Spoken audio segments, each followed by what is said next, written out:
Le pouvoir fascine, intrigue et parfois dérange. Et quand on parle du bélier, cette question devient impossible à ignorer. Est-il un leader né, capable de prendre les rênes sans effort, ou un rebelle instinctif qui refuse toute forme de contrôle? Si vous êtes bélier ou si vous en connaissez un, il y a de fortes chances que cette tension vous parle profondément. Derrière l'énergie brute, l'audace et l'élan spontané se cachent souvent un rapport complexe au pouvoir, à l'autorité et à la liberté d'être soi. Ici, vous êtes au bon endroit pour mieux comprendre cette dynamique, sans jugement, avec bienveillance et clarté. Si vous ne voulez rien manquer et continuer à recevoir des contenus précieux qui vous aident à mieux vous connaître et à avancer, cliquez sur le bouton S'abonner juste en dessous. Pensez aussi à aimer la vidéo, à la partager et à écrire en commentaire un mot puissant qui, pour vous, représente le pouvoir. Dans cette vidéo, nous allons explorer ce qui fait la force du bélier, mais aussi ses contradictions. Et restez bien jusqu'à la fin, car un message essentiel pourrait changer votre manière de voir votre propre pouvoir. Après avoir compris pourquoi le pouvoir est un thème si sensible chez le bélier, il devient essentiel de regarder ce qui fait de lui, malgré tout, un leader naturel. Chez ce signe, le leadership ne se construit pas, il s'exprime. Il naît d'un élan intérieur, presque instinctif, qui pousse le bélier à agir là où les autres hésitent encore. Gouverné par Mars, il avance avec courage, énergie et une volonté farouche d'ouvrir la voie, même lorsque le terrain est inconnu. Le bélier n'attend pas qu'on lui donne l'autorisation. Il prend l'initiative, souvent sans calcul, simplement parce qu'il ressent l'urgence de faire bouger les choses. Cette spontanéité crée une dynamique forte autour de lui. Les autres le suivent, non pas parce qu'il impose son autorité, mais parce qu'il incarne le mouvement, l'audace et la décision. Là où certains analysent trop longtemps, le bélier agit, et cette capacité à passer à l'action inspire naturellement. Son leadership repose aussi sur une grande authenticité.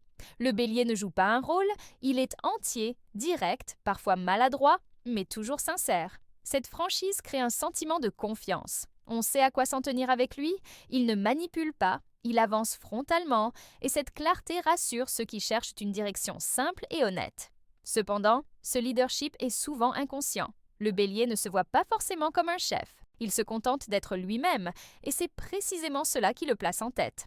Mais cette position de leader, aussi naturelle soit-elle, va rapidement entrer en tension avec une autre facette tout aussi puissante de sa personnalité, celle qui refuse les cadres trop rigides et les ordres imposés de l'extérieur. Cette tension devient alors impossible à ignorer. Car si le bélier peut naturellement occuper une position de leader, il supporte beaucoup plus difficilement d'être dirigé. Dès que le pouvoir vient de l'extérieur, dès qu'une autorité tente de lui imposer un cadre trop strict, quelque chose se crispe en lui. Le bélier ressent cela non pas comme une simple règle à respecter, mais comme une entrave à sa liberté d'agir et d'exister. C'est ici que naît le rebelle instinctif. Face aux ordres, aux hiérarchies rigides ou aux contraintes qu'il juge injustifiées, le bélier réagit souvent de manière directe, parfois explosive. Il ne calcule pas sa révolte, elle jaillit spontanément. Ce refus de se soumettre n'est pas motivé par le désir de provoquer, mais par un besoin profond de rester maître de ses choix et de son énergie. Lorsque le pouvoir devient une prison, le bélier préfère rompre plutôt que plier. Il peut alors saboter une situation, quitter un projet ou entrer en confrontation ouverte, même si cela lui coûte. Pour lui, perdre sa liberté intérieure est bien plus douloureux que perdre une position ou un avantage matériel. Cette attitude le rend courageux, mais aussi vulnérable aux conflits répétés. Paradoxalement, ce même bélier qui rejette l'autorité peut devenir autoritaire s'il se sent menacé ou incompris. Non pas par désir de domination, mais par réaction. Il lutte contre ce qu'il perçoit comme une injustice, souvent sans prendre le temps de mesurer l'impact de ses actes. Cette dualité prépare le terrain d'une question essentielle. Comment le bélier peut-il vivre le pouvoir sans entrer constamment en guerre avec lui? Après avoir vu comment le bélier entre en conflit avec l'autorité lorsqu'il se sent enfermé, une question s'impose naturellement. Exerce-t-il le pouvoir pour dominer ou pour inspirer? Toute la relation du bélier à l'autorité se joue dans cette nuance.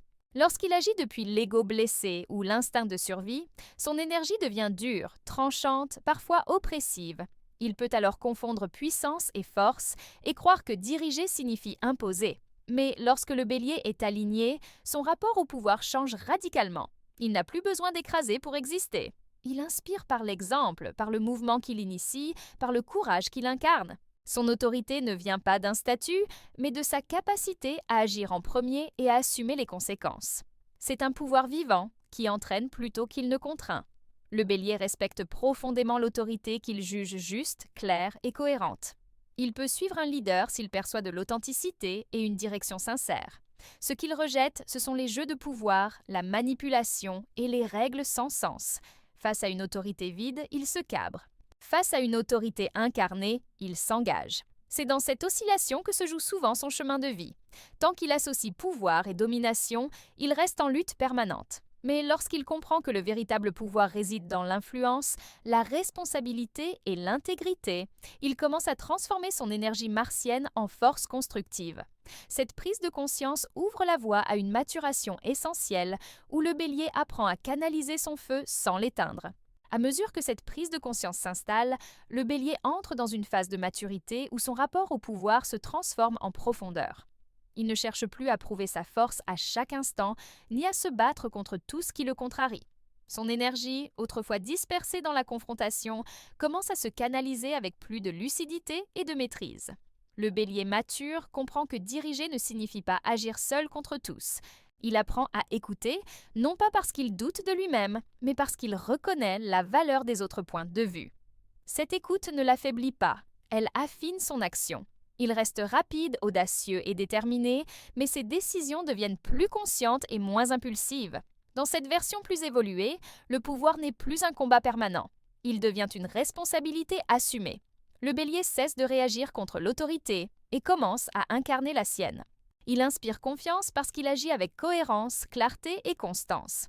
Sa présence suffit souvent à créer un mouvement, sans qu'il ait besoin d'élever la voix ou de s'imposer. Cette maturité permet aussi au Bélier de reconnaître ses propres limites. Il n'a plus peur de déléguer ni de partager le leadership.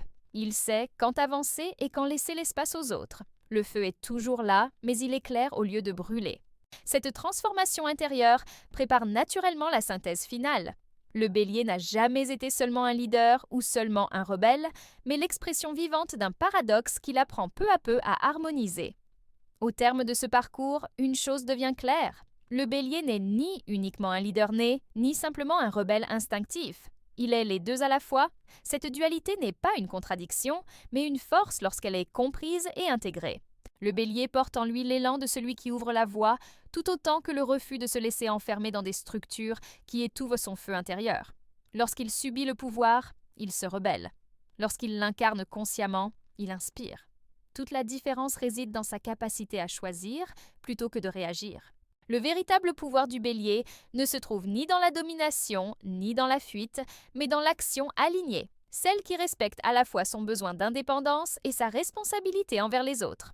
Comprendre cela permet au Bélier de se libérer des luttes inutiles, il n'a plus besoin de prouver sa force en permanence, ni de s'opposer pour exister. Son leadership devient naturel, calme, presque évident. Et pour ceux qui ne sont pas Béliers, cette énergie rappelle une leçon essentielle. Le pouvoir le plus juste est celui qui naît de l'authenticité et du courage d'être soi. Si ce message résonne en vous, prenez un instant pour l'accueillir, car apprendre à maîtriser son feu intérieur, c'est souvent le premier pas vers une liberté véritable.